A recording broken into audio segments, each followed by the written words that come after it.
Assalamualaikum warahmatullahi wabarakatuh. Perkenalkan, kami dari kelompok 1 akan mempresentasikan atau mewawancarai tentang tugas kuliah, yaitu mata kuliah etika kependidikan. Langsung saja, kali ini saya sedang berada di salah satu sekolah negeri di SD Negeri Gombolharjo 02.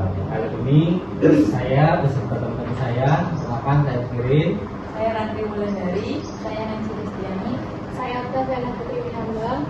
Dan kali ini saya bersama narasumber, yaitu Ibu Rasmila dari guru SD Negeri Adipala, SD Negeri Gombolharjo 02 Adipala.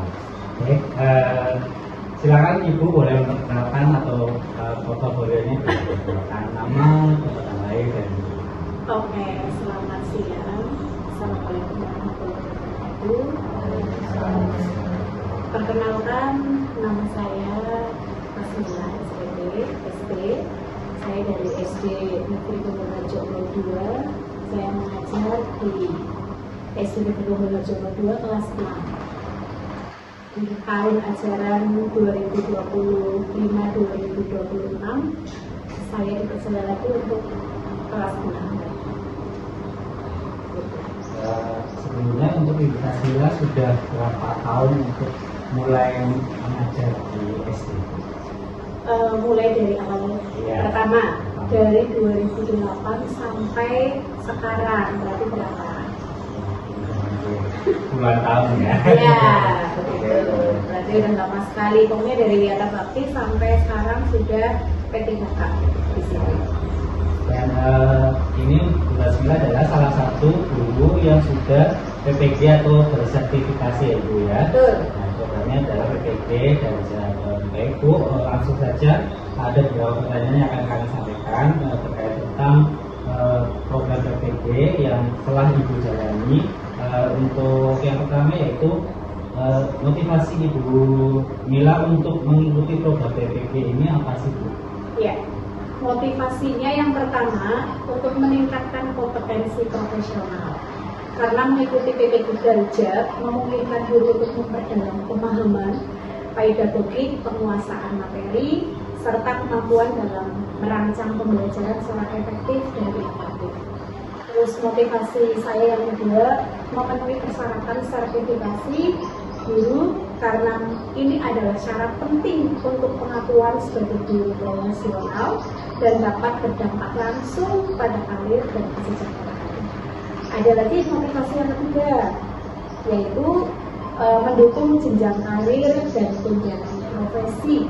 Karena lulus dari program ini membuka peluang untuk mendapatkan tunjangan profesi guru serta memperkuat posisi dalam jenjang karir fungsional. Yang terakhir, memberikan layanan pendidikan yang lebih baik. Penjelasannya cukup detail banget ya, gitu kan. Mungkin untuk pertanyaan yang kedua, Mbak Rafi boleh memberikan pertanyaan? Baik, yang selanjutnya, media atau alat peraga apa saja yang Ibu gunakan selama proses mengajar? Medianya dulu saya menggunakan LCD projector, terus kemudian video pembelajaran juga, terus menggunakan puisi juga, terus ada alat peraga yang dibuat sendiri, terus ada real objektif juga. Seperti itu. Selanjutnya pertanyaan dari Ibu. Apa saja sih tahapan yang dilalui selama PPG Darjat? Tahapannya agak panjang sekali. Yang pertama itu pemanggilan peserta itu secara daring. Terus yang kedua ada konfirmasi kesediaan itu dari laman SIM PKB. Terus yang ketiga ada penetapan peserta. Yang keempat ada lapor diri. Itu lapor dirinya itu ada di laman PPTK. Terus selanjutnya ada pembelajaran mandiri. Pembelajaran mandirinya itu secara daring. Terus kemudian ada pelaksanaannya itu juga daring. Pelaksanaan itu meliputi orientasi mahasiswa, terus kemudian ada pendalaman materi selama 13 hari, terus kemudian ada perancangan pembelajaran selama 14 hari efektif. Setelah melakukan perancangan pembelajaran pembelajaran itu nanti dilaksanakan ada uji komprehensif atau istilahnya adalah uji kompreh. Setelah melalui tahap-tahap itu, kita sudah ke tahap PPL. PPL itu selama 31 hari. Tahap selanjutnya adalah UKMPPG, itu dibagi dua, yaitu UKIM sama UK. Jadi tahapannya lumayan banyak.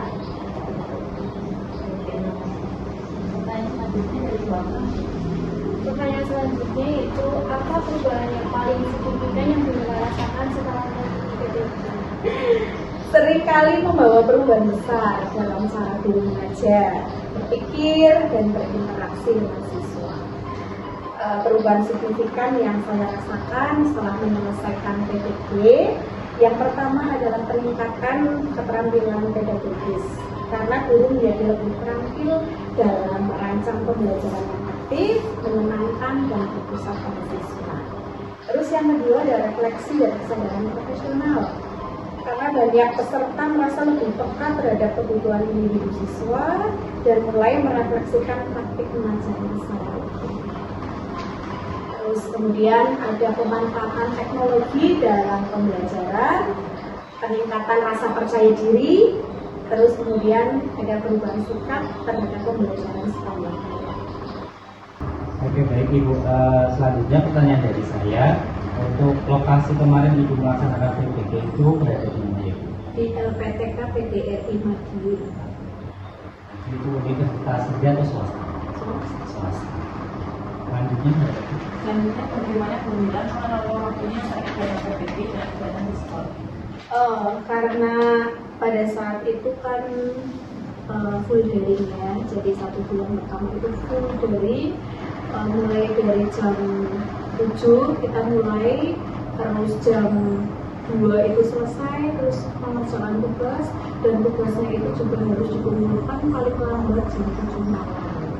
Jadi tidak ada waktu yang free untuk santai-santai seperti itu. Jadi untuk mengelola waktu antara PPG dengan kegiatan di sekolah itu saya mengambil pada saat PPL, karena PPL itu kan waktunya ada siang, daringnya juga 1 minggu sekali. Jadi untuk kegiatan normalnya itu bisa mengajar secara normal di kelas itu saat PPL, karena setiap hari itu adalah presentasi, terus setelah uji kompreh tinggal ke tahap PPL, baru udah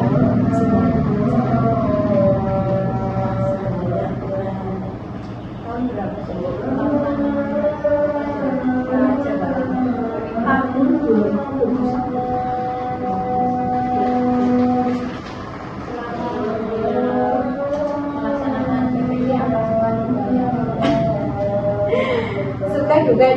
Sukanya itu banyak, memiliki teman baru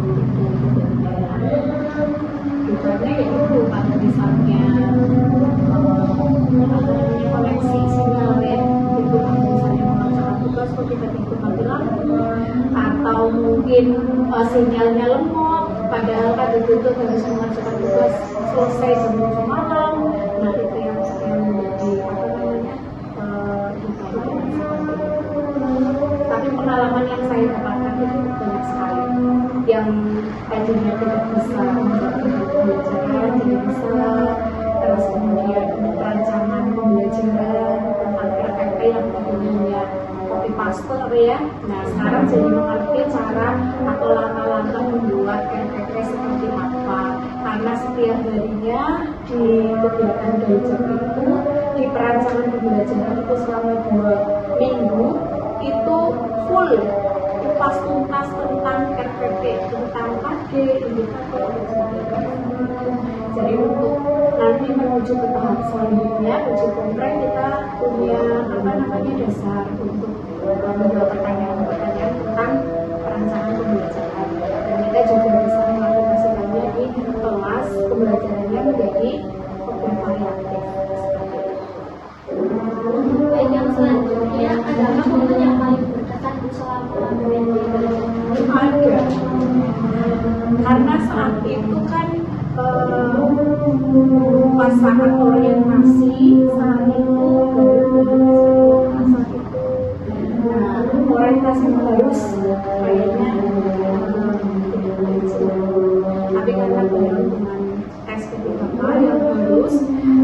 jadi apa ya, di sini punya pikiran yang kayak gimana kayak gitu, lagi tes tapi pikirannya aduh ini ya.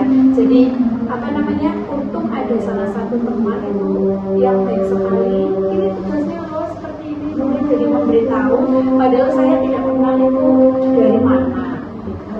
Sebenarnya seperti itu yang paling berkesan, kita punya saudara yang apa ya, jauh tapi rasanya dekat sekali. Selanjutnya mungkin ada pesan dari Bunda ya untuk guru yang mungkin akan melaksanakan atau belum mengikuti PPG dari pengalaman dari Oke, karena ini menjadi penyemangat dan refleksi ya. Jadi untuk menjadi guru itu bukan hanya soal mengajar, tapi juga terus belajar. Terus kemudian PPG itu bukan sekedar syarat administratif, melainkan kesempatan emas untuk tumbuh sebagai pendidik profesional. Jadi jangan merasa tertinggal karena setiap guru itu punya waktunya sendiri untuk berkembang. Terus pesan yang kedua, terus perbaharui data. Kalau misalnya sudah masuk ke PPG, terus di sini PKB itu pastikan nik dan riwayat mengajarnya itu baik. Terus yang ketiga, manfaatkan waktu untuk memperkuat kompetensi baik secara pedagogik maupun profesional. Terus yang selanjutnya, aktif dalam komunitas belajar. Jadi ingatlah bahwa PPG bukan akhir tapi awal perjalanan baru sebagai guru pembelajar sepanjang hidup. Itu pesan dari saya untuk bagi yang belum melaksanakan PPG. Seperti itu. Jangan takut karena PPG itu banyak sekali manfaat yang kita dapatkan. Yang tadinya cara mengajarnya biasa-biasa saja, jadi lebih bervariatif karena menggunakan metode-metode yang bagus seperti itu. Terus kita menjadi guru yang profesional.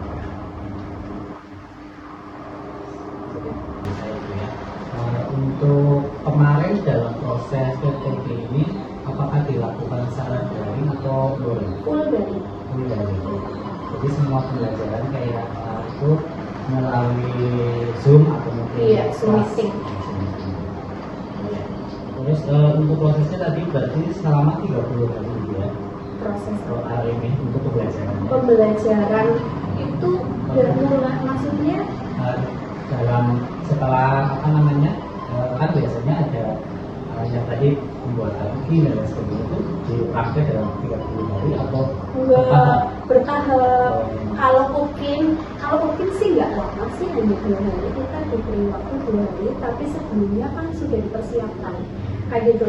Jadi kayak uji kinerja itu kita membuat video pembelajaran, terus pengumpulan portofolio itu menyangkut kayak sertifikat baik dalam bidang pendidikan maupun kemasyarakatan. Apa yang kita punya dikumpulkan jadi satu. Selain itu kita juga membuat video pembelajaran itu untuk ukir. Kalau UP-nya kita dalam bentuk tes. Nah, ini yang ditakutkan kan UP. Kalau kita dari rangkaian dari tahap pertama sampai akhir itu kita laksanakan dengan baik, kok di ujinya di UP tidak lulus, ya ulang kembali. Tapi mengulangnya bukan dari awal, tapi ulang di tes UP seperti itu. Apa istilahnya adalah UP. berarti untuk kayak PPG ini juga ada lulus dan tidak lulus. Iya, ada. Oke, baik. Ya, mungkin cukup sekian untuk pertanyaan atau wawancara yang kami lakukan di ruang satu. Terima kasih sekali Ibu Tasmila sebagai narasumber hebat yang sudah memberikan ilmunya ya, pengalaman pada kita calon guru. Dan terima kasih, cukup sekian dari kami. Apabila ada kekurangan dan berikutnya mohon maaf. Sekian, wassalamualaikum warahmatullahi wabarakatuh. Waalaikumsalam warahmatullahi wabarakatuh.